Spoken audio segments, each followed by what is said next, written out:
In I Love Lucy, there's an episode in which Lucy's mother-in-law comes to visit. Now, Lucille Ball plays, of course, Lucy, the typical, or maybe not so typical, American housewife living in New York City who's married to a Cuban band leader. And many times throughout the show, if you've seen it, which many of you hopefully have, Lucy mocks Ricky for his Cuban accent. But there's one scene in which Ricky's mom comes to visit New York City. And she comes to the house, and what happens is actually quite humorous because Ricky is not home when she arrives. He's off doing his band at the Tropicabana, practicing with them. And so Lucy's mother-in-law knocks on the door, and Lucy lets her in. And what unfolds is a humorous scene in which they try to communicate and fail miserably. Lucy tries to speak very slowly and loudly in English, thinking that will communicate to someone who is a Hispanophone, but it does not work because the mother-in-law can't speak English and Lucy can't speak Spanish. And so communication breaks down, and unfortunately they do not succeed in making any exchange of ideas.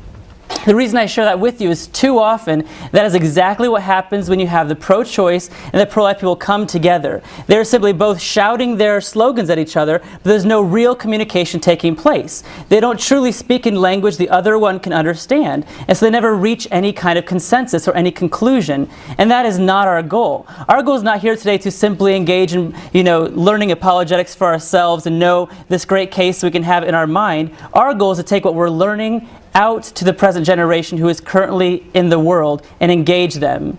Francis Schaeffer, the great Christian writer and thinker, says in his book, The God Who Is There, he says, apologetics should not merely be an academic subject, a new kind of scholasticism. It should be thought out and practiced in the rough and tumble of living contact with the present generation.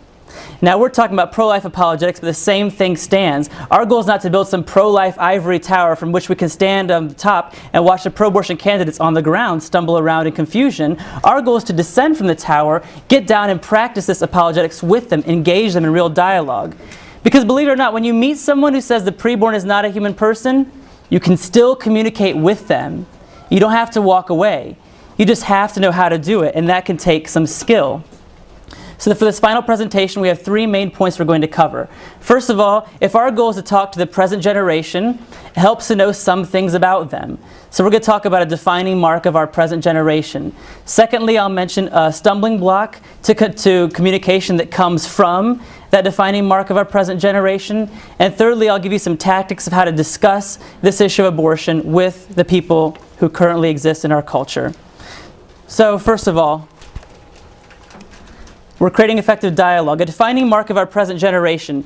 It is undeniable that a defining mark of our culture in 21st century America is moral relativism. It is undeniable. Whether someone is fully aware of it or not, this affects them. It is not simply something that the philosophers think in their great towers in the academic communities. This is funneled down to society, and we see it in the news, we see it in the movies we watch, in the music we listen to. This moral relativism has reached the man in the street and the man on the campus we're going to talk to. Now, to illustrate relativism, I have a great strip from the comic strip Calvin and Hobbes for you. I don't know if you can read it, so I'll read it for you. In the first panel you have, or in the first part of the panel, you have Hobbes who says to Calvin, "How are you doing on your New Year's resolutions?" And Calvin says, "I didn't make any." And Calvin continues, "See, in order to improve oneself, one must have some idea of what's good. That implies certain values. But as we all know, values are relative. Every system of belief is equally valid, and we need to tolerate diversity. Virtue isn't better than vice, it's just different." And Hobbes responds, "I don't know if I can tolerate that much tolerance." And Calvin says, "I refuse to be victimized by notions of virtuous behavior." Now, as Hobbes hints in the end, there are some problems with this whole idea of moral relativism. But before we reference the problems, let's clarify really quickly what it is. Moral relativism is simply the idea there is no absolute right and wrong, no overarching scheme of truth. Truth is relative to the subject, whether that subject be the society or the individual. Truth is defined by them. It is not objective for everyone. It is not absolute. And this is the defining mark of our culture. And the reason I say this is because this affects the way they approach the conversation of abortion. This is how they approach it. Because they don't see abortion, the question of abortion, as right or wrong. They see it as simply preference, okay? There is no absolute answer. There is simply what you think, what your own values are. So let's briefly mention some flaws of relativism. There are many. Let me give you simply a few. First of all, relativism is self-refuting. We know this because it cannot play by its own rules. If I tell you I cannot speak a word of English. You should distrust me because I have simply committed intellectual suicide. The sentence I just gave to you, I don't speak a word of English, was composed of what? English words. Therefore, I'm a liar. My sentence is not true. That sentence fails. Relativism does the exact same thing. There are no absolutes, except for this one. That is an absolute. That doesn't play by its own rules. Or the statement, truth is relative. Is that a relative statement or is that an absolute statement? It doesn't fit. Or when someone tells me, you shouldn't force your morality upon me, I say, well, why not? And they'll say, well, because you ought to tolerate me, or because you should be kind, because you shouldn't force your views on someone else. But those are all moral absolutes, which, remember, don't work in their worldview. Moral relativism is self-refuting. Secondly, relativists cannot say anything is wrong, because if everything is truly relative, if morality is relative to the society or the individual, there's no real right or wrong. There's simply preferences. Okay? There is simply emotion, taste. There's no real right or wrong. And so every choice is legitimized. Not only the choice of abortion, but the choice of rape, the choice of the Nazi Holocaust, those are all legitimized by moral relativism. And yet, unfortunately, relativists still inevitably make moral judgments. Even though it doesn't work in their system, they still make moral judgments. If you don't believe me, come to Gap and you will find this is the truth. They'll walk up and say, well, abortion, that's just a personal choice, but you shouldn't be here. So on one hand, they hold relativism as saying this is simply relative to the person. On the other hand, they say, but you shouldn't be here. And they think there are real absolutes that actually do exist. But that does not work in relativism. And so it commits, again, intellectual suicide. The reason I mention this is because this is where our generation is. They believe truth is relative. They believe there is no real right or wrong. And this, again, feeds their understanding of abortion. They think truth is subjective. The morality is personal or societal. And to have any meaningful conversation with them, we must understand this is the lens through which they view the entire abortion debate, because it casts a very important stumbling block in our way. When we want to talk to them, there's a stumbling block because of their relativism. And that stumbling block is simply they have confused two very different things. They have confused moral claims and preference claims. Moral claims, preference claims, two different things. Because of this confusion, when you tell someone abortion is wrong, they don't hear abortion is wrong. They hear simply, I don't like abortion. That is what you are saying to them because wrong means that to them. Wrong means don't like. Wrong does not mean is absolutely wrong for all people and all cultures and all times. So you can lay out a brilliant case for the preborn, for their humanity, their person, to go through SLED, it'll be great. And in the end they'll simply say, it's just your view. They write off everything you've said as if you were simply making an argument for some preference. Okay? They don't have any room in this conversation for objective evidence because everything is subjective. Consider these two statements. Cherry Coke is better than Dr. Pepper. Or, it's wrong to shoot college students for fun. Two different kinds of claims. One is moral, one is preference. In spite of my great affection for Cherry Coke, that claim that Cherry Coke is better than Dr. Pepper is mere preference. It's not a moral claim. Therefore, it is based upon my taste. You may not like Cherry Coke as much as I do. You may prefer Dr. Pepper. I can't give you objective evidence to convince you you are wrong because it is a preference. Moral issues, though, like it's wrong to shoot college students for fun, that is an objective statement of morality, and it can be evaluated based upon the evidence. When we come to the abortion debate, no matter how much evidence you give someone, they see you as arguing for Cherry Coke, and they understand that objective evidence doesn't fit there, and so they cast it all aside. And so we must get beyond this. We must clarify that no, we're not arguing for Cherry Coke here. We're arguing for objective morality. We must make that clear if we're going to have any effective communication with them. Because until we do so, they won't allow for any objective evidence, and they will simply think we're arguing for a certain kind of pop flavor, which we clearly are not. Okay?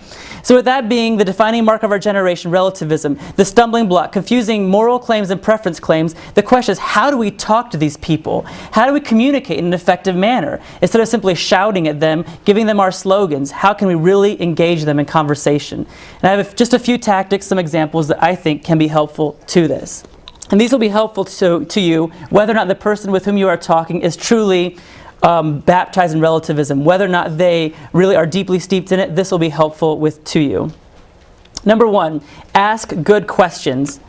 When you're at Gap or talking to someone about abortion, if you are simply telling them a lot of answers and conclusions and not asking them questions, you have a great problem because they won't want to engage your material. Instead of going immediately to the answer, ask them questions, prod them, make them give you their ideas so you can engage their ideas. And that will get them more involved in the discussion. Also, many times, unfortunately, because what they're giving you is bad information, they will trap themselves. So help them by talking them through this so they can see the bad ideas that they have held. Questions can do many things. First of all, they can clarify situations. Okay? People make all kinds of assertions in the abortion debate and never have to clarify what they mean. For example, ask someone, what do you mean by that? Okay, they'll tell you, they'll walk up to the display tomorrow and they say, well, that's not really a human. So I say, well, what do you mean that's not human? What is it then? Or they'll say, well, okay, it's human, but it's not a person. So I say, what do you mean by that? What is a human who's not a person? Can you help me understand? Before saying, well, yes, it is a person because et cetera, et cetera, et cetera, I make them clarify what they've said to me. And that will help us get further because we're going to help them actually engage their own ideas. Another example, ask someone, what do you mean by choice? You're pro-choice, but what do you mean by that? They might say, I mean, I support the termination of pregnancies. And say, what do you mean to terminate a pregnancy? Well, I support killing preborn children. So you're advocating to choose to kill preborn children? Help them to clarify their own views. Okay? Questions can clarify. Questions can also refute the relativism we just talked about. Again, I showed you how it's flawed. It can refute the relativism and get them onto better grounding. For example, look at this following simple conversation. Someone says, you shouldn't force your views on me, which they say a lot. And I say, is that your view? And they say, well, yes. And I'll say, well, why are you forcing your view on me?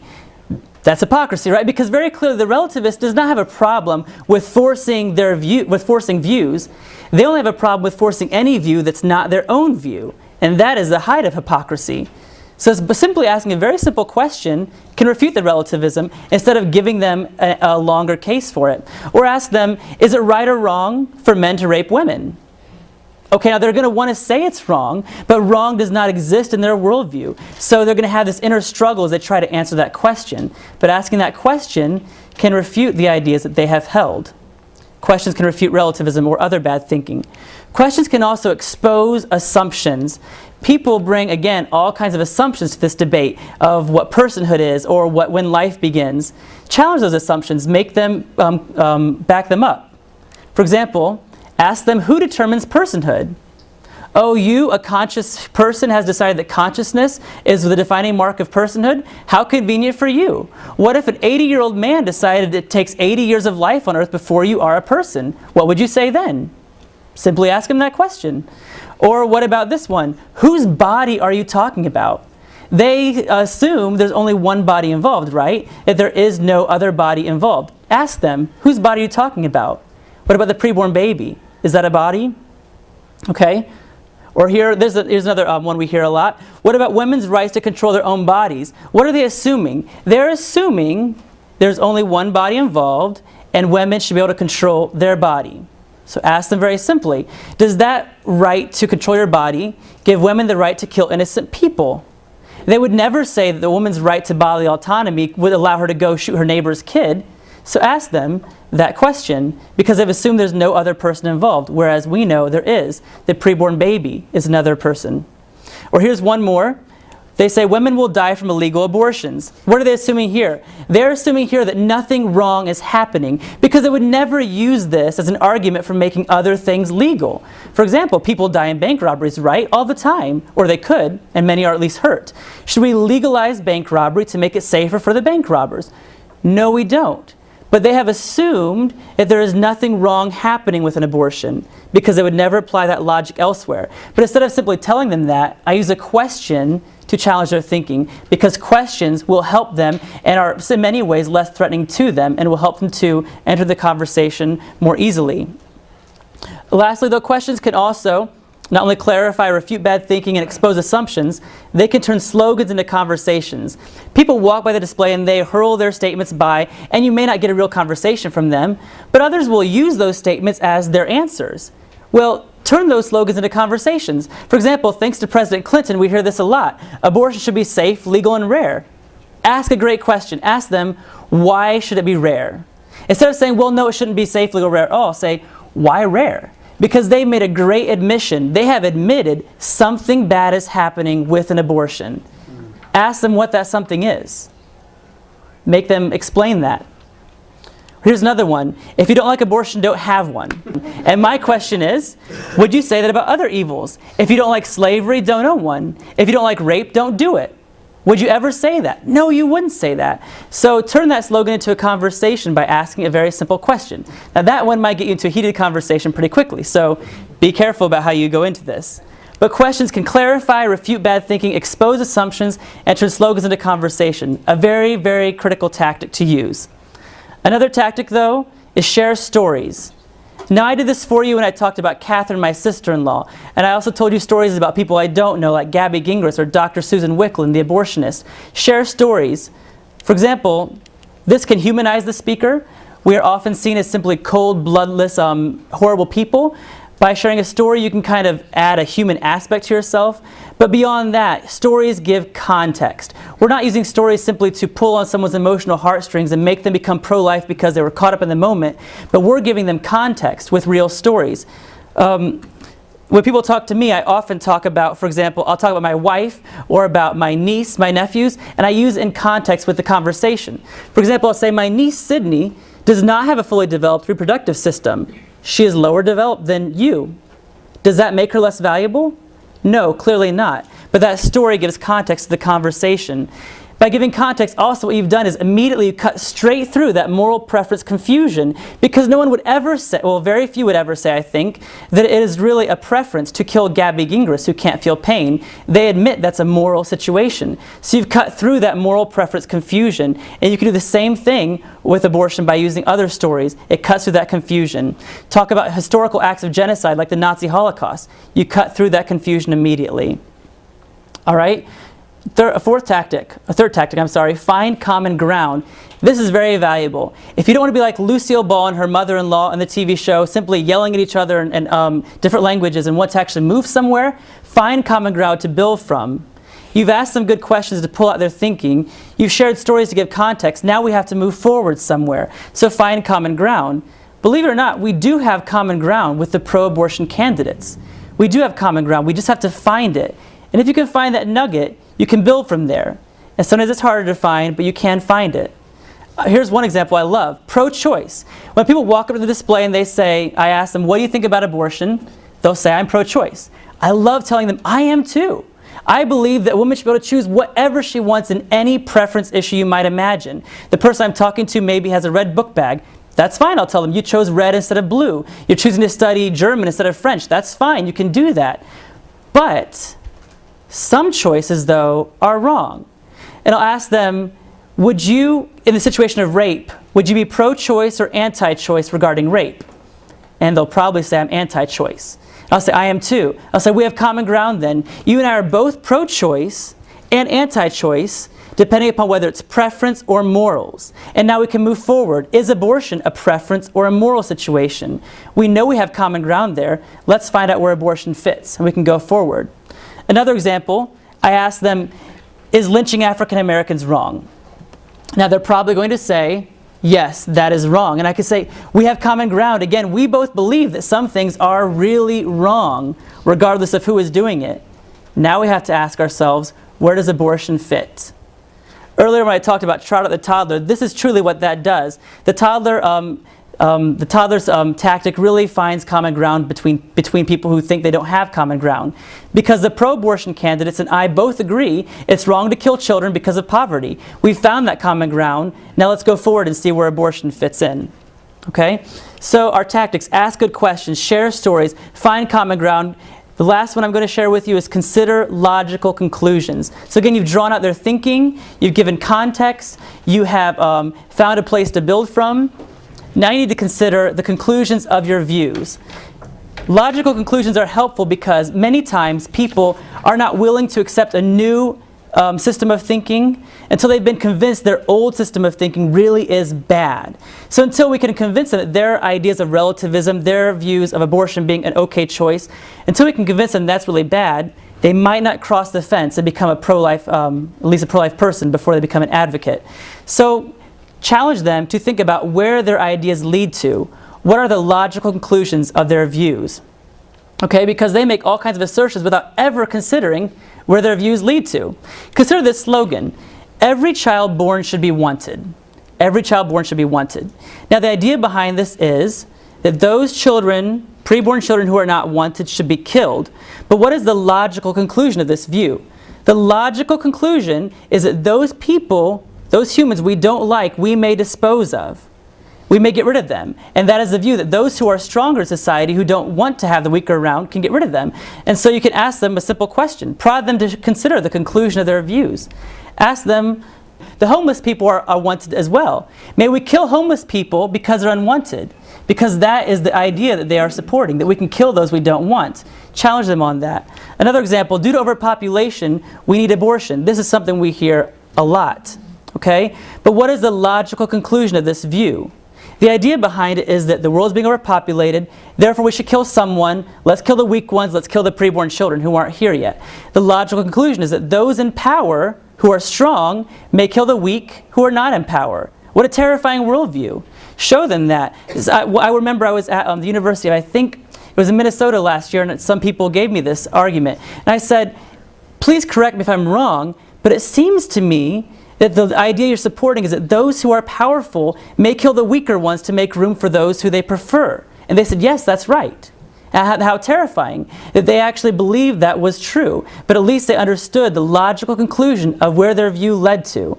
And hopefully, when they went home that night and thought about it, they realized it really was a bad thing. They just didn't want to admit it to my face. I'm hoping. Okay?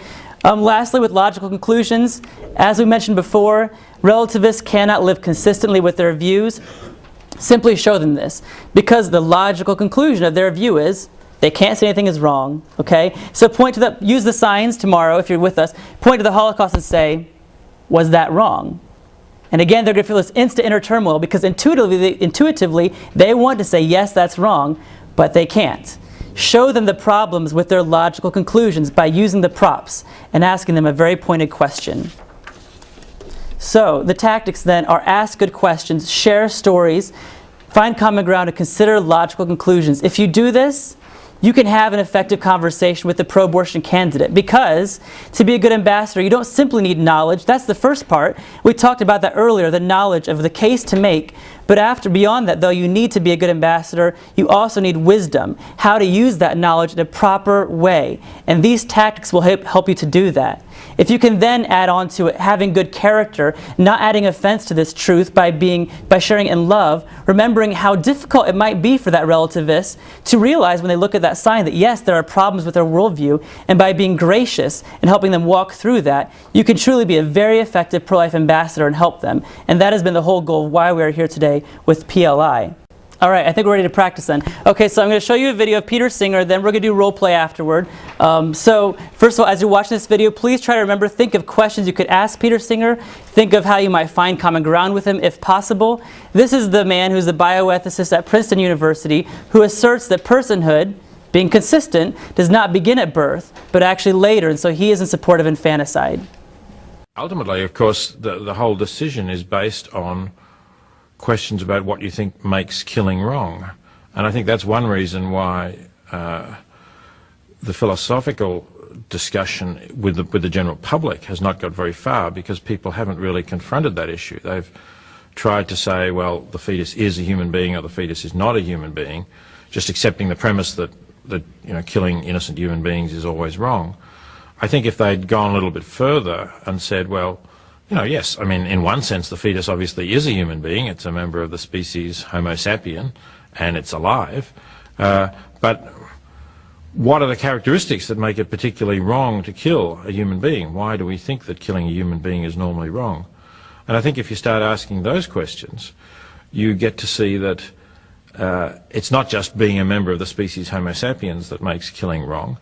It's rather the fact that, us, you and me, and anyone else listening here is a being that has got certain capacities, can think, can want to go on living, is aware of the fact that he or she is living and wants to go on living, and all of those things contribute to why we think that for someone, say, just randomly to shoot people in the street is a terrible thing.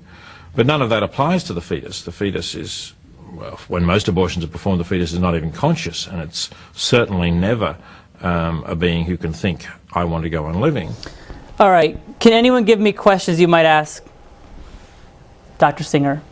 Phil. Can you kill someone when they're sleeping because they don't want to continue existing necessarily? They're not conscious. Or in a coma. Exactly. Or in a coma.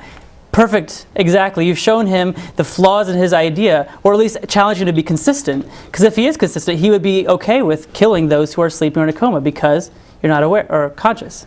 Or think of 13-year-old girls who feel very self-conscious and don't want to go on living, who hate themselves. Can we kill them? Well, I guess even before this question, on what basis do we draw the line where we pick up the development process to count somebody human? Absolutely. Yeah, so he's chosen a moment of where he says sentience, that self-awareness comes, but how has he arrived at that conclusion?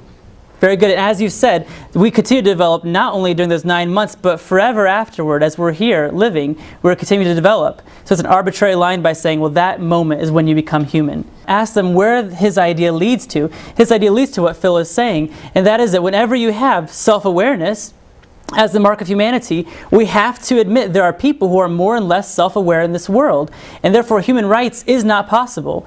With a continuum like that, you will not have equality, and therefore there are those who are more and less valuable. It's okay to kill those who are less self-aware. Not just the preborn, not just infants, but adults who aren't self-aware. We can kill them and ask them if that's the kind of world they want to live in.